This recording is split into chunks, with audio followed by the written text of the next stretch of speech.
প্রতিবেশী দুই দেশ ইরান ও পাকিস্তান ভৌগোলিকভাবে পাশাপাশি অবস্থান হলেও শিয়া সুন্নি বিভাজনে তারা বিভক্ত।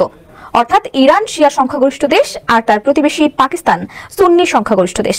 ধর্মীয়, সামাজিক ও রাজনৈতিক বিভেদ থাকলেও ইসরায়েলি আগ্রাসনের পর ইরানের পাশে দাঁড়িয়েছে পাকিস্তান। এক নিমিষেই ম্লান হয়ে যায় সব বিভেদ। একদিকে যখন বিশ্বমোড়ল মার্কিন প্রেসিডেন্ট ডোনাল্ড ট্রাম্প ইসরায়েলকে সাহায্যের হাত বাড়িয়ে দিচ্ছেন, অন্যদিকে আক্রান্ত ইরানকে সমর্থন করতে দেখা গেছে পরমাণু শক্তিধর পাকিস্তানকে। তা দেখে ট্রাম্প কি কিছুটা নড়েচড়ে বসেছেন?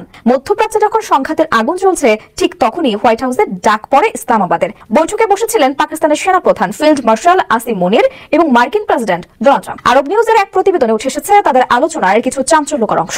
এতে বলা হয়, বৈঠক শেষে ট্রাম্প জানিয়েছেন পাকিস্তান অন্য আর সবার চেয়ে ইরানকে খুব ভালোভাবে চেনে এবং ইরান ইসরায়েল সংঘাত নিয়ে তারা কিছুতেই খুশি নয়। তিনি আরো যোগ করেন, যদিও এমনটা নয় যে তারা ইসরায়েলের সঙ্গে ভালো সম্পর্ক রাখে, তবে পাকিস্তান দেখছে কি ঘটছে এবং সেনাপ্রধান ট্রাম্পের সঙ্গে একমত পোষণ করেছেন। তবে ঠিক কোন বিষয়ে আসিম মুনির একমত হয়েছেন তা পরিষ্কার করেননি ট্রাম্প। সম্প্রতি ঘটে যাওয়া ভারত পাকিস্তান যুদ্ধই পাক সেনাপ্রধানকে হোয়াইট হাউসে আনার মূল কারণ। ট্রাম্প তাকে ভারতের সঙ্গে যুদ্ধে না যাওয়ার অনুরোধ জানিয়েছিলেন, আর সেই অনুরোধের জেরেই ভারত পাকিস্তান যুদ্ধ বিরতিতে গিয়েছিল। আসিম মুনিরকে ধন্যবাদ জানাতেই পাকিস্তানকে আমন্ত্রণ জানিয়েছিলেন ট্রাম্প।